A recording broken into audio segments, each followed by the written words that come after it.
हिंदुओं को चमड़े की चीजों का उपयोग क्यों नहीं करना चाहिए? सनातन धर्म में चमड़े की चीजें प्रयोग करना साफ मना है। असल में चमड़े का उपयोग हिंदुओं ने कभी किया ही नहीं था। भारतवर्ष में सदियों से ही कपड़े की बनी चीजों का इस्तेमाल होता आया है। तो आखिर सवाल उठता है कि भारत में चमड़े आया कहां से और चमड़े की चीजें कब उपयोग होना शुरू हुई है? तो आपको आज हम भारत में चमड़े की कहानी बताते हैं। जरा भारत का इतिहास पढ़ लो देश। मध्यकालीन हिंदुस्तान में जब मुसलमान भारत में आए तो वे लोग भारत के अंदर चमड़ा लेकर आए थे। बाद में भारत में आने के बाद कई स्वाभिमानी जातियों को नीचा दिखाने के लिए और जब कई जातियों ने इस्लाम स्वीकार नहीं किया गया तो इन जातियों से मरे पशुओं की खाल उतरवा कर चमड़ा बनवाया गया था। खासकर गुच्चर्म को इस्लाम में परोक्ष रूप से महत्वपूर्ण माना गया है।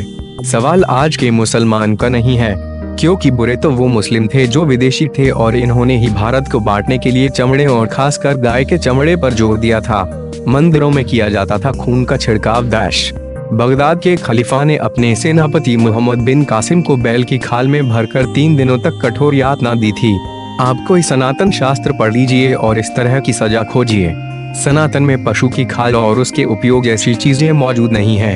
यह खाल और चमड़ा जैसी चीजें विदेशी मुसलमान भारत में लाए थे। मंदिरों को लूटने के लिए मंदिर के अंदर गाय के खून को छिड़का जाता था।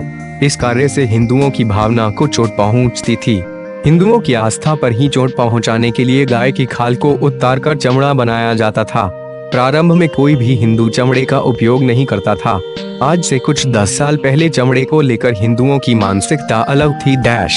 आप आज से कुछ 10 साल पहले चलें तो आपको याद आएगा कि आपके माता पिता या दादा दादी चमड़े के सामान आपको इस्तेमाल करने से मना करते होंगे। असल में पशुओं की हत्या करके ही या मरे पशुओं की खाल से चमड़ा बनता है और इसी का उपयोग हिंदू बड़े शान के साथ करते हैं। अच्छा, आपने कभी यह सोचा है कि एक खास जानवर की खाल से चमड़ा क्यों नहीं बनाया जाता है? वह जानवर एक धर्म में हराम है, तो क्या उसकी खाल से चमड़ा क्या बन नहीं सकता है?